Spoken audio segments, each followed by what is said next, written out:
Brother, it is a pleasure to have you on the show. Welcome very much. I cannot wait to get into this. How are things today so far? Good. Good? Yeah. Awesome. So I kind of met you one time before at a, I guess, charity fundraiser, grappling wrestling fight, Right. night of mismatches, right? Yeah. And that our mutual friend Connor Larock put on. Mm-hmm. Love the guy. The event was great.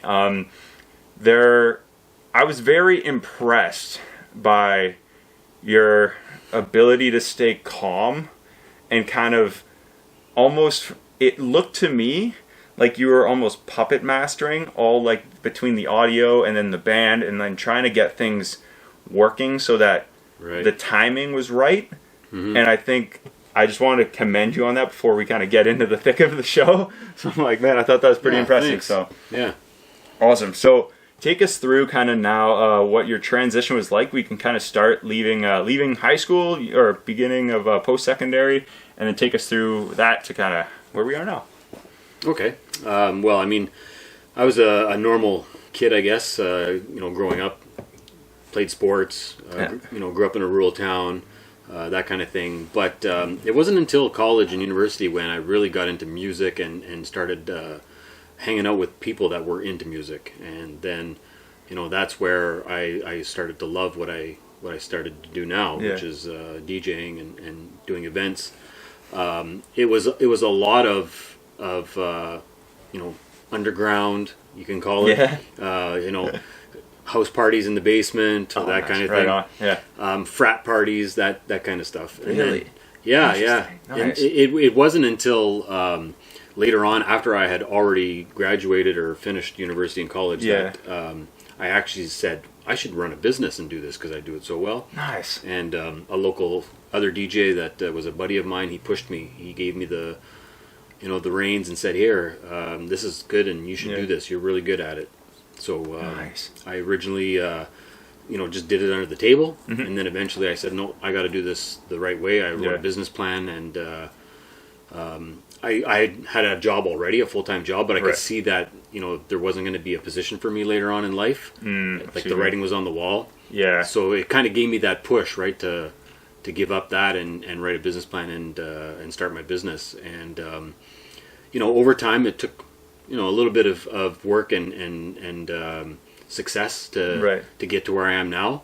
Not without any failures. I think you got to learn from your mistakes. Yeah, absolutely. You can't have a success without it. That's right. And some of my good friends who saw me fail still believe in me because of the fact that from that failure I've learned and I've experienced and I've gotten better at what I do. And that's probably what really paid off on that event that you seen was that I've done it all and I've tried it all and I've experienced it all and I might have failed at it, but then that's what got me to do it better, right? Right. So that's what gets me to where I am, now. So what were kind of in the beginning stages things that you noticed, or that now that you've had, I guess, time to look back on it, whether you look back or not is a different thing, but now that you've kind of had that time that's gone by, have you been able to kind of reflect and see what it was that gave you that nudge in the right direction to choose like music and DJing? I think mostly it was just passion and being passionate about what I love to do. Nice. And music is definitely that, but I think more so making sure people are celebrated and people have memories from that celebration. That's what really got me into what I do now. I still will do club gigs and do gigs at the bar, but most of the time, those people, they don't give a crap about what happens that night. Right, as long as it's loud. Yeah, for sure. Right? For sure. But there still are some times where it's a good party and I love doing that. But I think overall, whatever event I do, whether it is like the Connor LaRock thing or a wedding or any other event that's community-based, when people say, "Oh, that was so fun," and I remember that, that's what really drives me. That's what makes me want to do that. And I think that's why I took that direction to become an entertainer, basically. Was to create, that's how I look at it. to create something that people are going to remember for the rest of their lives. Interesting. That's a really cool way of looking at an experience. And you're almost, I feel it's rung true that yeah, I stand by what I said earlier. You're like a puppet master for their entertainment, right? So Right. you can control the flow Yeah. and the tone of kind of what's going on. Yeah. I didn't understand that though right away when I first started off. Like when I wrote my business plan, Yeah. if I was to pitch at anybody, whether it be a client or a company, I was always pitching my sound, my audio, my music library. Yeah. I have 20,000 songs to pick and choose from, and really like they don't want to hire me because of that. Right. Anybody could get that now. Right, Anybody yeah. could have good Oh, sound nowadays, or yeah. music, right? Yeah. It took me a while to learn and understand that no, that's not what they want. They want the experience. They want whatever I can make them Yeah. feel through that audio and that Right. music. So basically, I'm selling myself. Yeah. Right? I'm selling what I do, not what I have or what I can offer. Right. And then once I understood that, it really made me succeed more because I could sell that properly, right? I was never great at selling to begin with. Right. Yeah. But I think that knowing that the ultimate goal was to create something that people are going to remember and feel, that feeling, that's what I had to sell to them. Now, what I'm wondering in that, as I look at somebody or as myself, sorry, being somebody I'm not too familiar with that industry. Mm-hmm. So understanding it and almost feeling that you guys are, like, you're kind of not on the outside looking in, but majority of the photos that I've seen, it's like there's a bunch of people having fun, and then there's this guy right here, and then that's you, and he's controlling Right. everything. How'd you kind of develop that transition in the beginning stage? Like, when did you kind of understand that was something very important that would make the difference for you? I don't think I learned it on my own. I think I had to hear it from others that learned it themselves. One of the biggest lessons I learned, and I could tell anybody in business, is to surround yourself with others that are like-minded and that will help you develop who you are. So, in industries like DJing or music, there's associations, just like in any other industry, right? Like a mining industry has an association for mining, or Whoa. that kind of thing. So I joined associations. I joined groups of other DJs that were like-minded and wanted to do the same thing that I wanted to do, and it was them that kind of made me realize that that's what I need and that's what I have to do to get better and to get to that ultimate goal. Interesting. Mm-hmm. Huh. Yeah, as successful people, or as people trying to be successful, you never can do it alone. You always have to have a group of, I guess you could call it like advisors or people that are going to give you insight. Almost like mentors. Advisors, mentors, exactly. Yeah. Huh. I found that's been something that I myself struggled with at the kind of beginning stages, and then knowing personality-wise that I just doing something, whether it be for myself or with one or two other people, to kind of create something, and like you said, like-minded, whether that be they have the same business goals or personal goals and stuff, you kind of attach to those people. Did you find, because I definitely not struggled with this per se, but I definitely had this experience, and I'm wondering if you did as well with this, whether it be industry related or personal, there are a lot of people that, as it kind of grew towards like, okay, these are my goals, now we're putting the steps in place to achieve that. Did you ever lose, like, friends would fall off, right? And people would fall off, like the train, I guess, or the friendship. You'd lose friendships in that, and it would kind of get, not lonelier, but you'd lose people who were around before, whether they be intimidated of what you're doing or not understand it. Did you ever, like, experience that? Yeah? Oh, yeah, definitely. I think at some point, if people don't have the same goals or the same mindset as you, they don't follow. They don't continue with what you're trying to accomplish. Yeah. And some of them, I definitely would say that I wish they had, came along the ride or joined the movement, whatever you want to call it. That's a fun time.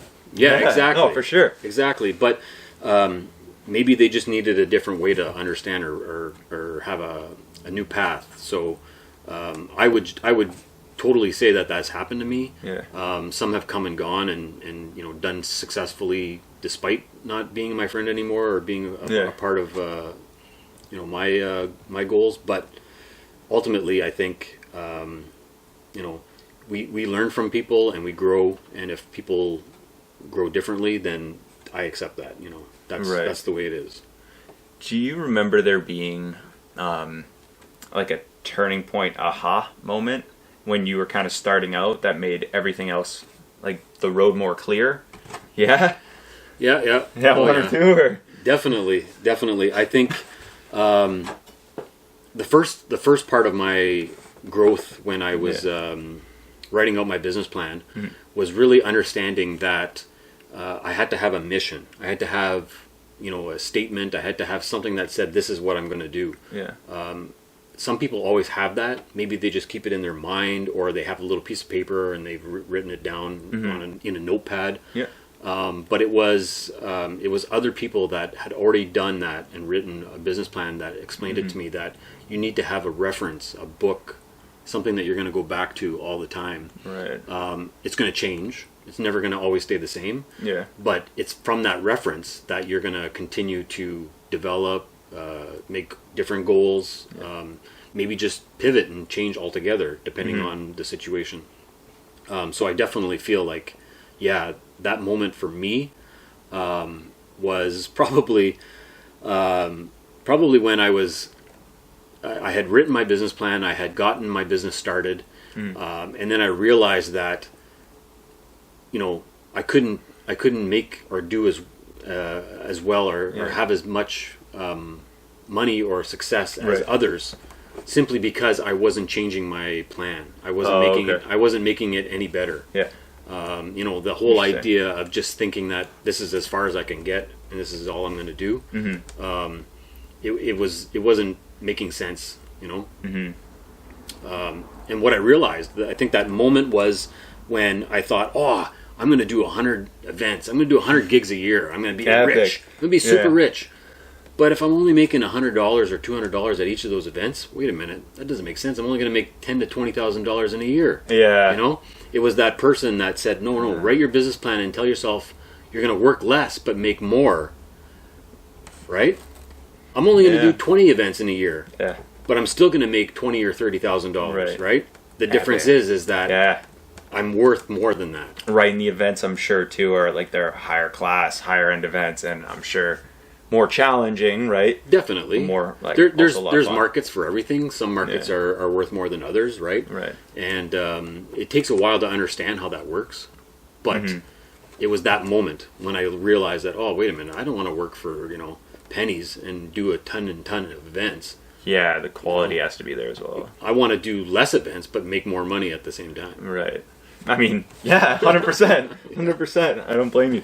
So with that being said, what kind of market is your preferred to entertain? So I think the private market is definitely what I like. The public market is still fun. I love doing, like I said, I love doing bar gigs or club gigs, or even you know, community events like the one we did with Connor. But ultimately, private events are more fun because then I can help that person or that company or that client dream. They're going to dream, and they're like, this is what I want to see happen, Richie. And so we create a plan. You know, we plan it out. We make sure that this is going to be successful because we're doing these things. And then that end result, that is really what makes me happy and what makes me feel good about what I do. Cool. Because once we complete it, it's what, you know, everybody wanted. And so in the private sector, that to me is a lot easier and more successful. But in the public sector, you can still accomplish those things. But like I said, you know, how many times are you at the bar and, you know, I mean, it's just the bar or it's just one night out.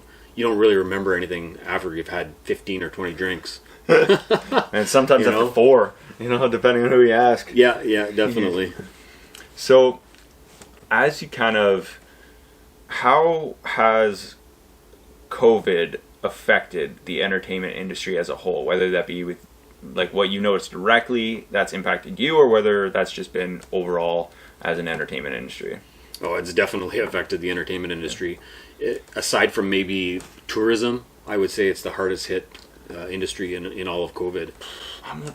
See, I I could place a bet that you would say that Yeah. almost verbatim, but I almost don't want that to be the case, because we need to be entertained more now, because now we're just consumed with a lot of BS going around. Right. And yeah, it's not. I think entertainment was still capable of happening throughout COVID. Mm-hmm. I think live is the key word. Live entertainment changed.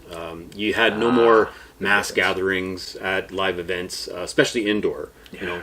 Outdoor events eventually continued to happen, Yeah. as long as you could space yourself and social distance. Right.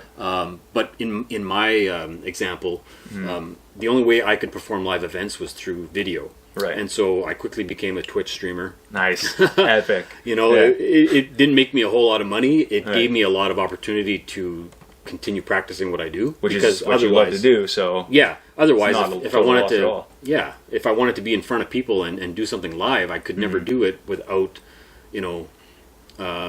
without being social distanced by everybody because of COVID. So that's how I probably changed my business and the way I operated, was that video became really important more than ever. Mm-hmm. And I think the whole entertainment industry had to adapt that way. Yeah. Especially for live events. I know right away, you always, find bands and live performers on social media now just doing live videos, because that's pretty much the only way you're going to find them. It's not the same where, you could walk up to a bar and then all of a sudden there's a guy performing, and then you want to know because you liked one of theirs. Yeah. Harder to find people. Yeah, that's not happening anymore. It's slowly coming back. It's coming back for sure. Thankfully. Yeah. It's slowly moving in the right direction. Yeah. Mm-hmm. So I thought this would be an interesting thing to share with you. When I was looking through, again, to our good friend Connor, he wanted to do a second event similar to the one prior, and he said, who should I get to host? And out of the probably 40 comments, at least 35 were all saying you, and then saying, yeah, I had a great job last year. And I was like, amazing. Right. I was like, I'm going to share this with him in case he didn't catch a glimpse. So, well, I'm honored. I think that's awesome. I would love to do another event. I can't take all the credit though. I'm gonna keep the light shining on you. You don't have to. You can direct it elsewhere. But when I do that production, I had done some already for another group called Subri MMA. Yep. They did Northern Fights and a couple other events. That's right. Yes.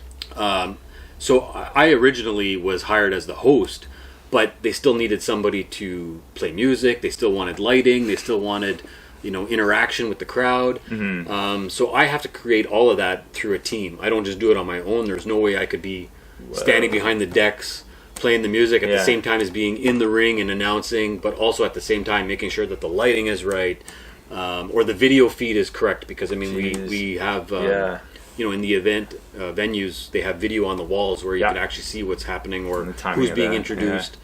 So I have a team that helps me with that. I don't do it all on my own. That would be virtually impossible. Yeah, it'd be crazy. I mean, you can through virtual. You know, through live, it's probably I guess easier. But what now? Taking it back, now that we're doing kind of you did a bit of the live stuff and the streaming that way. What was something that was what was the most challenging thing about that transition part, and what was something that you found you just grasped onto right away? So I had already done or used the whole Twitch thing before COVID hit. I had seen it. I had seen other people using it, but I always thought it was just a way for me to create video. Right. And I quickly learned that it's not, or it shouldn't be used that way. It's actually a community, and it's an interactive community. So in other words, when I'm on video, I want to actually chat and use that function to communicate with whoever's watching me. Whoa. Right? Right. So the first few times I used Twitch, the only thing I thought was, I'm just going to play my set, pick the songs I'm going to play, and record myself doing it on Twitch as I stream. Little did I know, people that are watching me want to interact and talk and chat with me. Or they want me to do certain things. So Twitch has a system in place where you could spend coins and get the person who's live streaming to change it up or do something, right? So I mean, man, that's pretty cool. Yeah, it is cool. It really is cool, and that's where I think I made changes, or I learned that this is the platform is actually supposed to be used. Yeah. Yeah. And I still think there's a lot of people that don't really understand the full potential of what it can do. No? No, not at all. Jeez, that's one thing that I've wanted to almost get into with the podcast, but at the same time, I don't know the best way. I would have to like look into it and like research it. Yeah. I've started reading a book on like for entertainers, anyways, how to monetize Twitch. So I'm sure if you search, you could probably find a book based on podcasting. What's the best way to monetize or use Twitch for that? Twitch for that specifically, yeah. Because I think that's a cool. I love that you said community, because I think that's such a cool thing that we were missing throughout the time that you had to make the transition over to virtual. Right? And like when I first started streaming, it was like I'm in front of the camera and that's it. I didn't realize that there's somebody else on the other side of the camera that wants to watch and be part of what I'm doing. And it goes right back full circle to when I started my business and I wanted to create something memorable for people. Well, doing a live stream or a video is no different. Right. So to create that special memory for them, I have to make sure that I'm interacting or getting something from them so that I can give it back to them, right? Yeah, that's cool. Yeah. How do you how was that challenge for you doing creating that experience for them through the virtual medium? Well, I think there's still a lot that I need to learn from streaming live. I don't think that I'm fully capable yet of understanding it. Yeah, I don't know who is.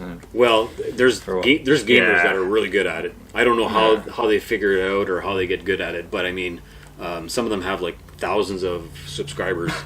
And I mean, I'm lucky I was able to maybe get 10 or 15 on, at one time to subscribe to my channel. But I think that really what you want to do is create something that is unique. Mm-hmm. So, that nobody else does or that no one else will do. Yeah. And I guess a perfect example of that was during the last summer because of COVID, I started streaming from a dock. That was epic. Yeah, that was so sick. Right? Yeah, I was following you, and I'm like, no. I mean, there was no other way to do a live event in public without being social distance. Why not do it on a lake? I mean, nobody can be anywhere near you unless they're in a boat, right? And then if they're in a boat, they're still, on the lake away from you. And chances are 6 feet apart still. Like, I have a canoe that I'm like, from me to my weights over there. Exactly. Like, that's amazing. So when I started doing that and interacting with people through the live stream, I was able to create something unique for them by like having rewards. So throughout the stream, if they gained a certain amount of points,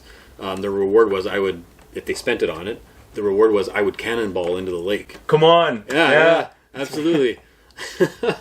But you had to watch the stream long enough or be part of my subscribers list that you could spend that and do it, right? Or I would jump in the lake. Yeah, I love it. Whatever whatever part of the stream I would do it.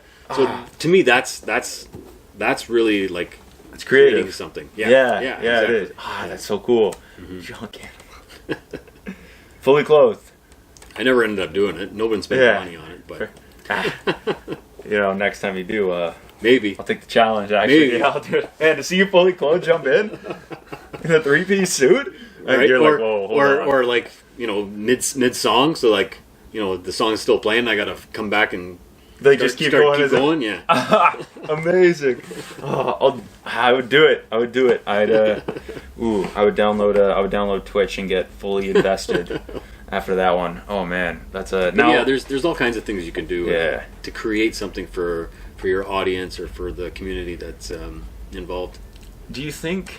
Now here's an idea, and I hope nobody takes it. But I hope maybe we shouldn't say it. Have you you do something the exact same thing except during winter?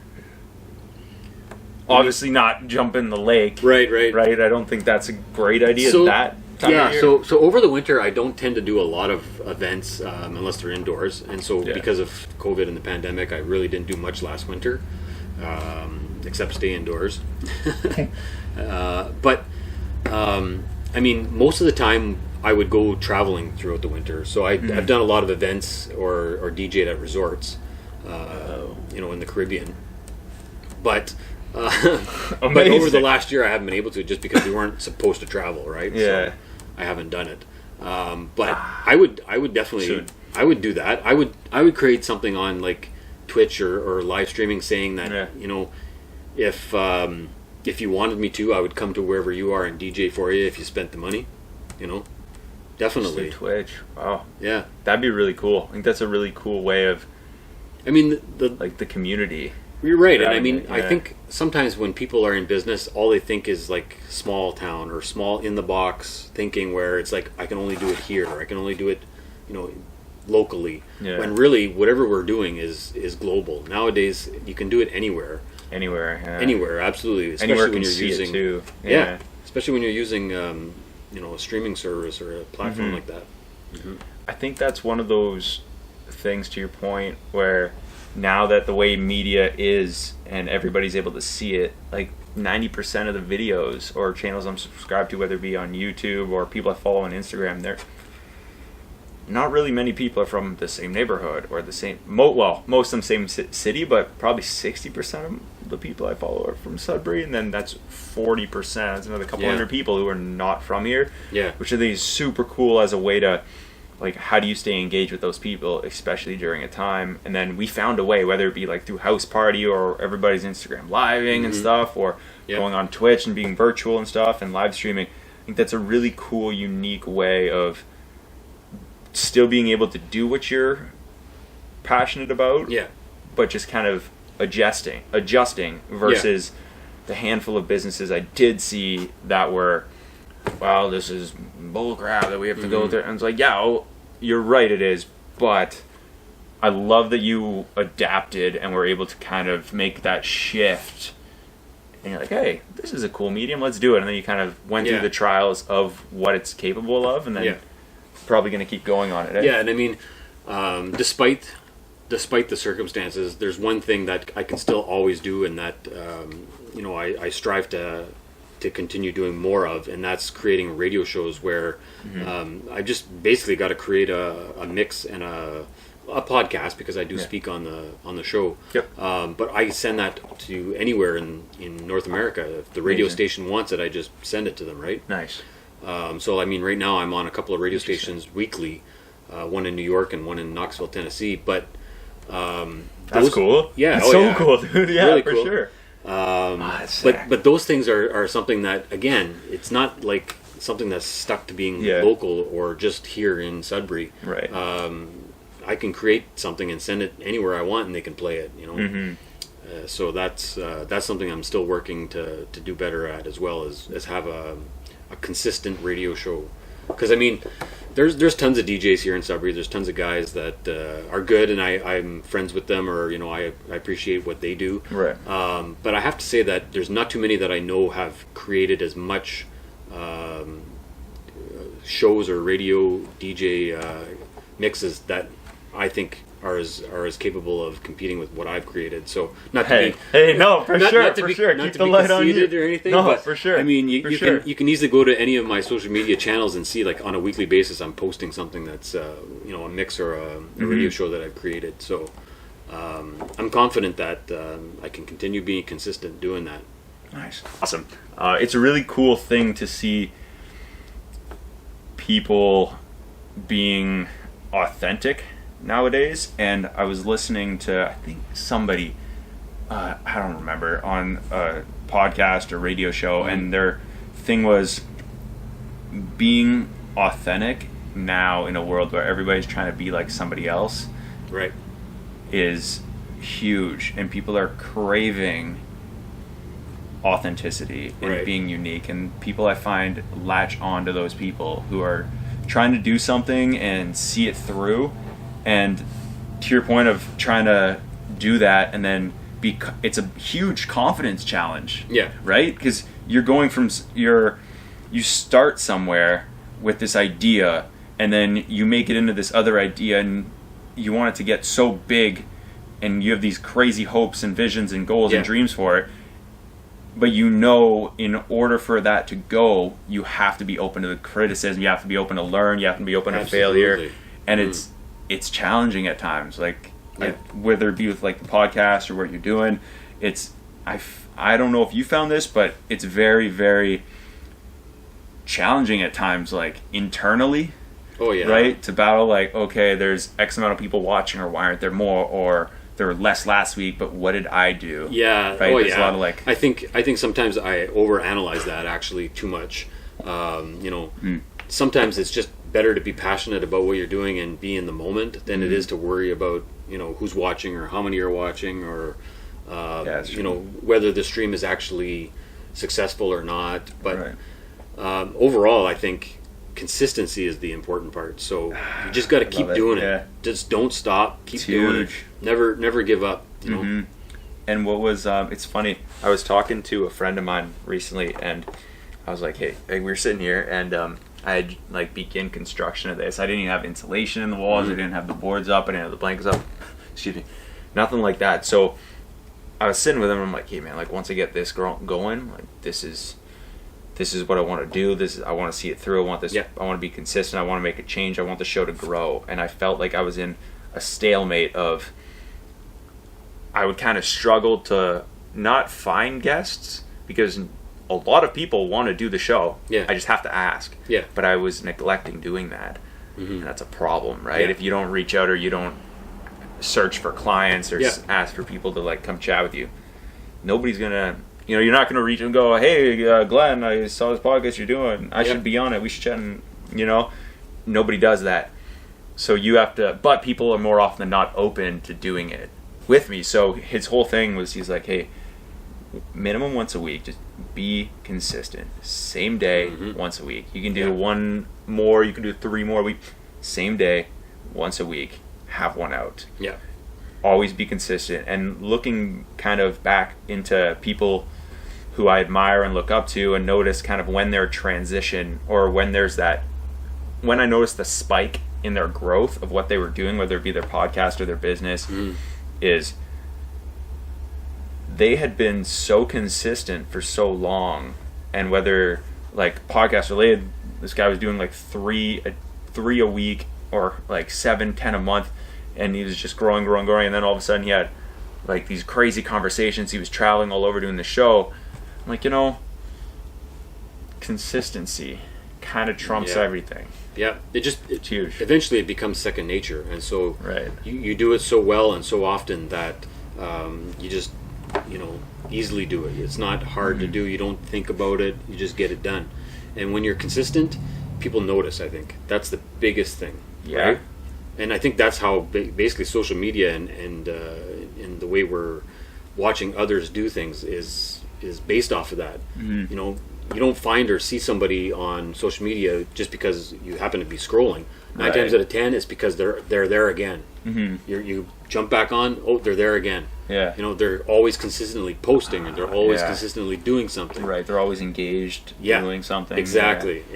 And so that comes right back down to being consistent. So whatever it is you're doing, if you consistently do it, you're going to get noticed. You're going to have viewers. You're going to you're going to get popular if that's your goal. Whatever it is. Right on. Yeah, and it's something that I think where the confidence battle that we were talking about a few minutes ago pairs with the consistency, and then the whole reason you're doing what you're doing is the love passion part, right? Yeah.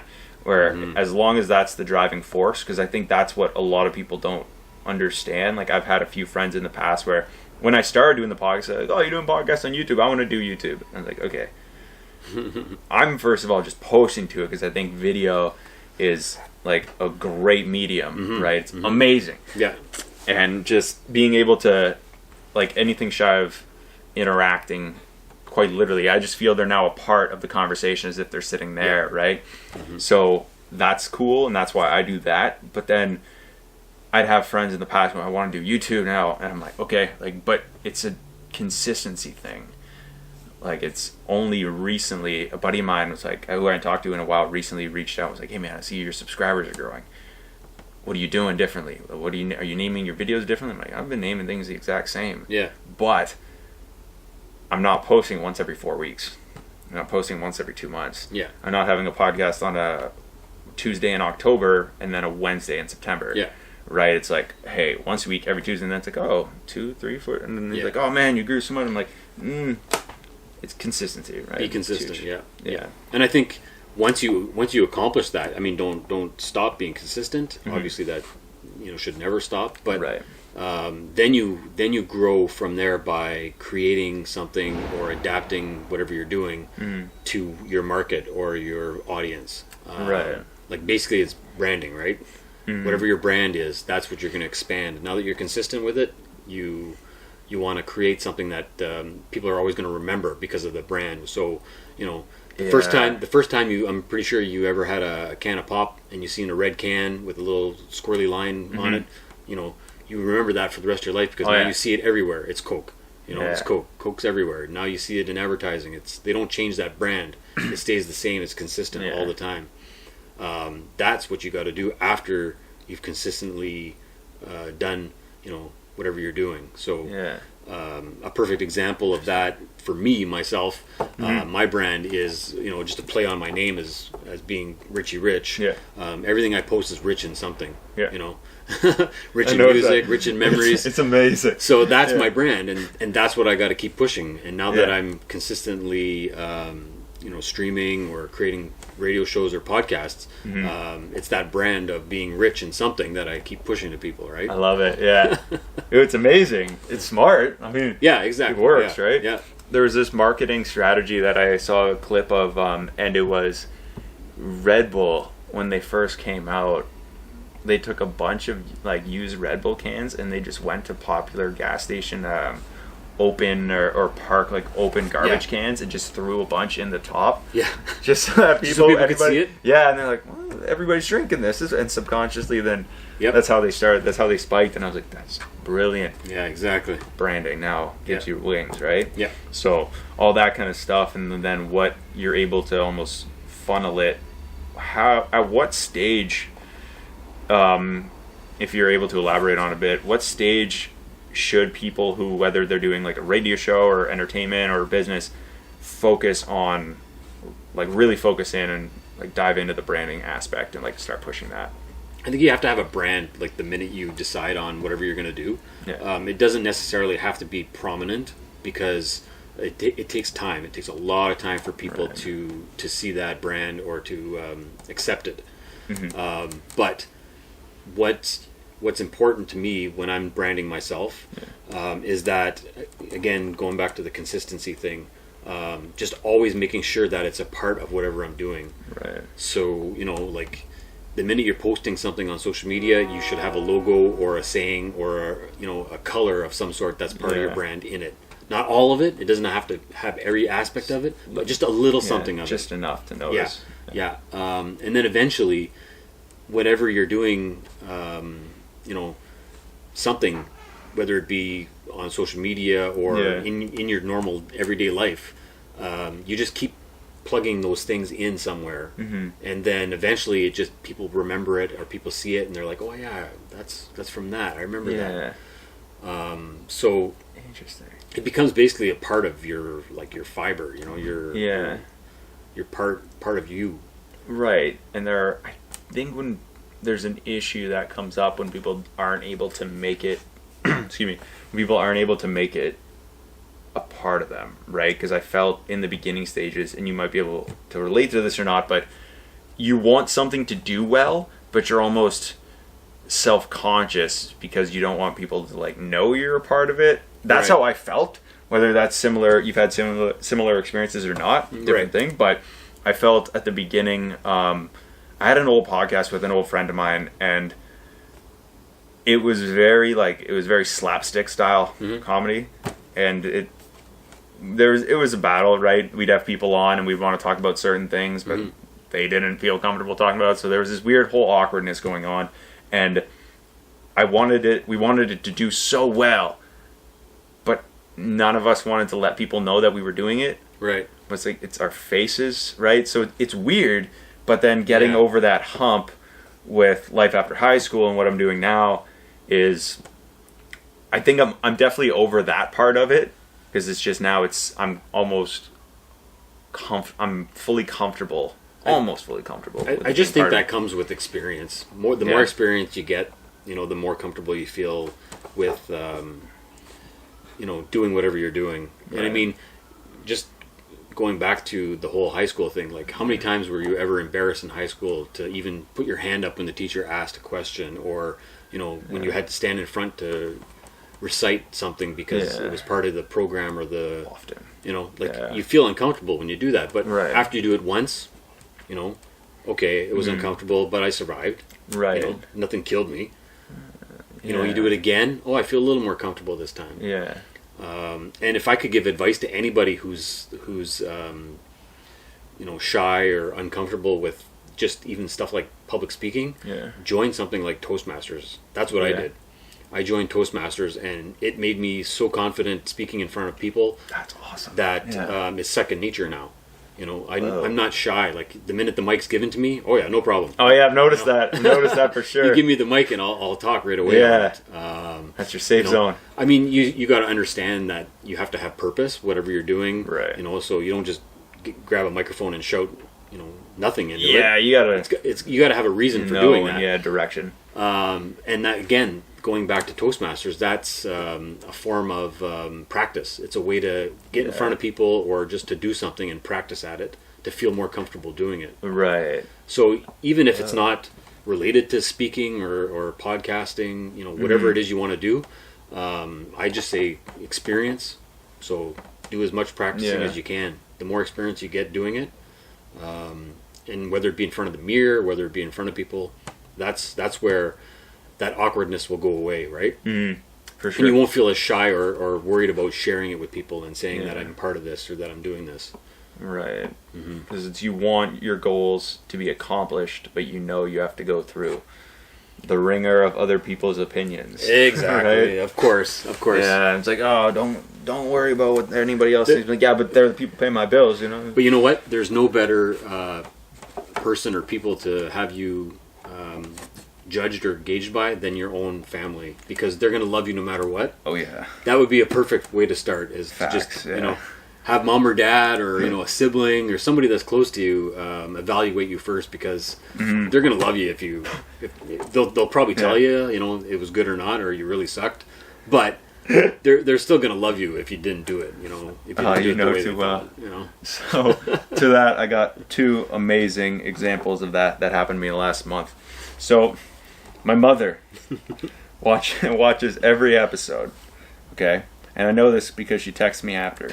She says, Glenn, just watch the latest podcast. She's going to text you right now as we're doing this. ... And I'm like, I don't think she knows how to use those. And I'm all anxious now.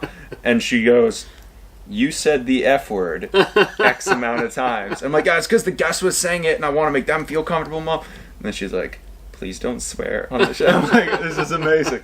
So, that's like, I'm like, Mom, that's a guess and whatever. But, and then, where that advice kind of helps though is sometimes, like she's like works in broadcasting. She's done other things. She knows kind of the best ways to conduct interviews and long form questions. And so she was like, don't triple barrel questions. Don't ask one question, then another question, then another question. Yeah, let him answer it first. Yeah. He'll answer one and then follow up if you need to. Yeah. Maybe two, but don't ask a question, then give 7 minutes of your own piece while they're about to answer. It's just, so stuff like that is really, it's really funny. I just think, again, you have to have mentors. You have to have people that are going to guide you with whatever you're doing. Yeah. But when you're uncomfortable or you need to practice, there's no easier person to do it than in front of family. Mm-hmm.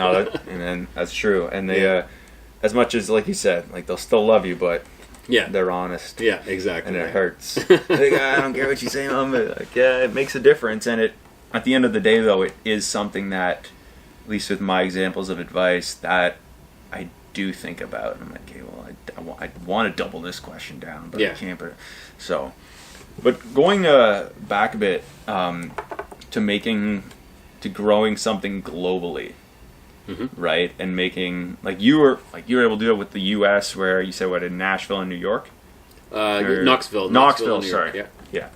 Knoxville. And what was that process like? Like, in order for anybody actually to make something go global, like to that, Yeah. whether it be to that level or what they want Yeah. to do in their streams. What was that process like for you? So it's just a matter of networking, and I mean, one of our best examples of that again is Connor. He's like the network king, if you ask me. Yeah, it's ridiculous. He knows he is, though. Yeah, you know, oh yeah, he'll be the first to tell you. Yeah. He's a little confident about I that. love it. I love it. I'll say it to him tomorrow. I'll chat with him and be like, "Hey, man, we talked."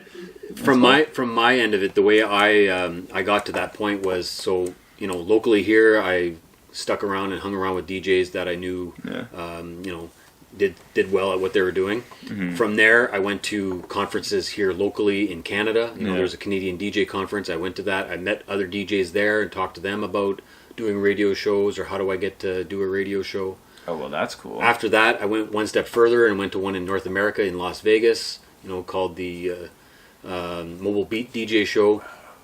And it's there where you get to meet those people that are going to give you that access. And that's how I got on to another group called Fleet DJs, which is where I produced my one show for Fleet EDM Radio. Yeah. And then the second one was from that. So because somebody else heard my show on Fleet EDM, they're like, hey, Amazing. we got a radio show. Do you want to have your show on that as well? And so, like networking is really important when it comes to being global. If you want to be, successful all around everywhere, then you have to go everywhere and connect with people. You can't just hope they're going to come to you or they're going to find you on, LinkedIn or. More often than not, it does not. No, happen. no. You got to shake hands. You got to meet people. You got to do that. Yeah, it's tough. Yeah, and I mean it's tough, and it's also rewarding. And huge. Yeah. A big reward for me was in 2019 when I went to the Mobile Beat a second and third time. Nice. They actually had a contest, and I got invited to perform on the floor. Come on, at the conference for fellow DJs, other people that I look up to. Come on! So what was that experience like? Oh, it was awesome. It was super awesome. Yeah. How do you prepare for something like that? How much time ahead of that did you? I know I just did what I said. I'm like, I really want to know how much time did you have to prepare for that? I mean, they planned it out. It's it's in February that they let you know, and it's in March that they have the conference. But it's still like a pressure. Really a lot of pressure on you because. First of all, I didn't get to go, first or last, but I went in the middle somewhere when someone else was performing on stage. And so, like, you got to wait. You got to, hope that they don't, play something you're going to play or do something that you're going to do. You got to be unique. So, there's a little bit of pressure that way. Yeah. And then I think just naturally, the minute I get behind the decks and I start performing, it feels comfortable for me. Yeah. So, that was fun though. I really enjoyed that, and I think my wife enjoyed it too because she got to come along for free with me. Oh, of course, of course.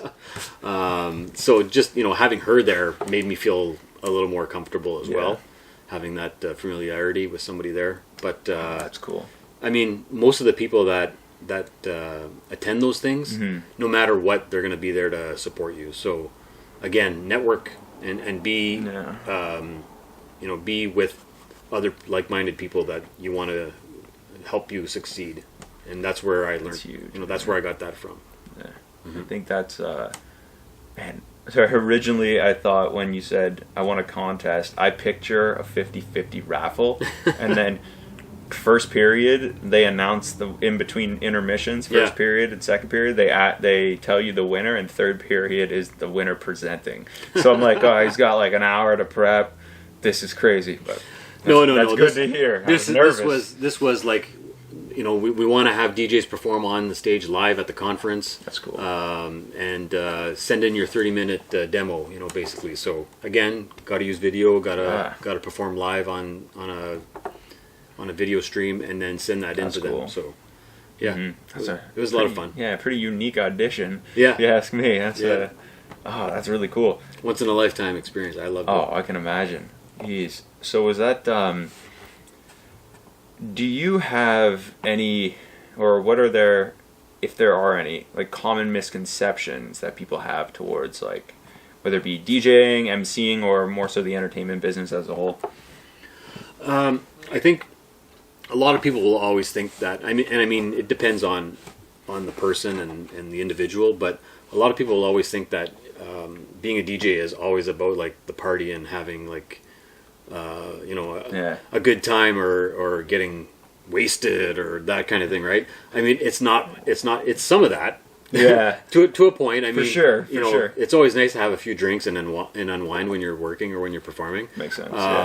But at some point, a lot of it is still hard work, and it happens before, it happens after the actual event. Like nobody's inside the locker room or the studio with you, like prepping the songs or making edits to them or lining them up in your DJ software ahead of time. You're doing that on your own. Your headphones are on and you're just focused on that. Like that stuff you got to do ahead of time, and so it's not always just you show up at the event and it's just a big wild party. There's a lot of prep work for that ahead of time, and then afterwards it's the same thing. You got to analyze what you did and what you did good or successfully so that you can do it again.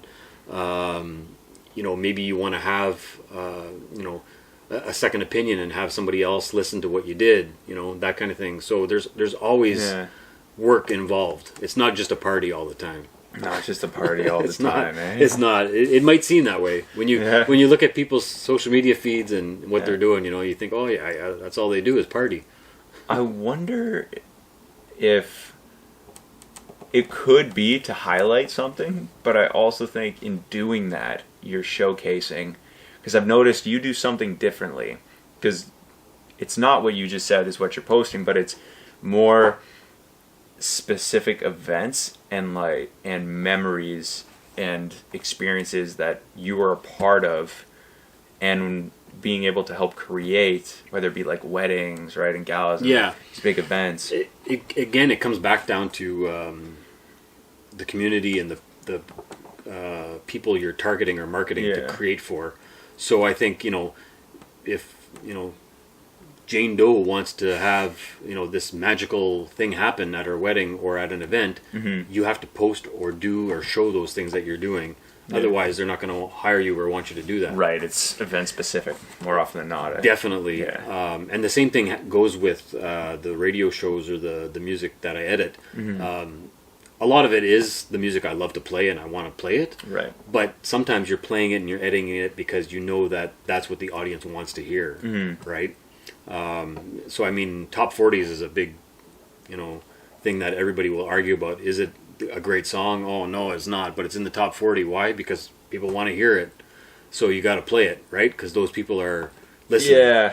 So there's it's iffy. It's an opinion thing. Yeah, it's an opinion thing, but stuff. I think that's what happens when you're marketing or you're trying to sell yourself to specific types of people or specific clients, is that you have to give them what they want. Right. Otherwise, they're not going to pay for it. They're not going to want to pay for it. That makes sense. Yeah. Makes a lot of sense. Do you have, I know you touched on was it Vegas, you said, where the conference was? Yeah. Oh, that's epic. Jeez. I'm peanut butter and jealous, man. That's that's amazing.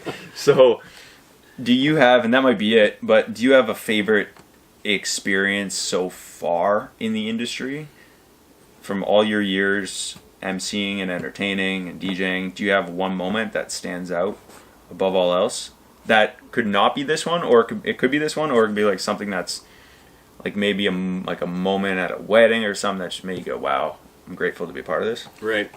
I definitely think those examples are good. Definitely the Las Vegas one was big for me. But I still think that it's some of the smaller ones that make me really realize the importance of what I do. And the one that I'm going to mention right now, again, it's not like a huge moment that made me successful or that made me popular or anything. But I'm sure you've heard of Relay for Life. Yes. Big event Huge. that the Canadian Cancer Society hosts all the time. Humongous. And I was lucky they got me to perform for them here in Sudbury. And the moment when they make it silent, like they light up all the luminaries and it's quiet, right? Because you're honoring these people that have passed away. It's that moment that I got, a feeling in me that realized that I'm here creating something for these people to make sure that they remember somebody, or that they feel for somebody. And so the music that I get to play right after is important to them. So that moment, like, that made me feel like amazing when I did that. So it's not always like, you know, a specific moment, but sometimes it's like one that's more important to other people than that's, you know, successful or good for me. Yeah. Wow. That to me huge. is a huge feeling, right? Yeah. I can Being a part of something I can like only that. imagine. Mm-hmm. Wow. Jeez, man. Yeah, that's heavy. Also, that's like, huge. also It's a lot. screaming out a fighter's name at a at an event is pretty For these exciting as two well. Titans go punch each other in Yeah, the head for yeah. 25 minutes. That I'm sure that has its peaks and valleys for sure. Yeah. Oh man, that's awesome. So as we kind of trail towards the end of the episode, do you have any? We touched on a lot of things. Do you have any pieces of like advice or experiences or challenges that you went through that anybody entering the entertainment business, whether it be the niche of DJing, MCing, performing, whatever it may be, that you would pass on to either be younger self or somebody entering? Like the some industry? advice, basically. I think the biggest piece of advice that I would give really reflects on being a part of a community and a part of a group of like-minded people, and there's no better way to do that than by like joining something. So whether it be a club, an association, a group, you know, like I said before about like if you're scared of public speaking, join Toastmasters. You know, if you want to be a successful radio broadcaster, then you should probably find other radio broadcasters or you know, watch their shows. So to me, that's the biggest advice I'll give anybody that's starting off or that's you know, building a business or creating something for the first time, is to just find somebody or find a group of like-minded people and join them and be a part of them, because they're going to make you better. Right. They're going to teach you, or you know, you might help them. You know? Yeah, it does definitely go both ways. Exactly, for sure. it does. It definitely goes both ways, and that to me is important. And I've, you know, I think I'm successful because I've done that before. Right on. Now, I'm really stoked to listen to this mix. So I'm going to get to that. But before we end the episode, tell people where can they find you? So, I mean, it's super easy if you just search for Richie Rich or DJ Richie Rich. Pops right up. Yeah, it pops up pretty much anywhere on any social media. But on Instagram and Twitter, you have to search at Big and Rich DJ. Big and Rich DJ. That's the name of my company. And then, of course, you can find my mixes or my shows on Mixcloud.com. So, you know, any of my past shows, there's over 250 or 260, I think, now. Yeah, there's quite a few. Yeah. So amazing. Check those out. Awesome. Right on, brother. I really appreciate your time, and I can't wait to listen to the mix. I appreciate the bottle of wine. I know what I'm going to do after. Yeah, brother, I'm super stoked, and all the links will be in the description. And man, I just really am grateful for your time. It was fun. I'm really happy to be part of this, and thanks for having me on the show. Awesome. Anytime, man. Appreciate it.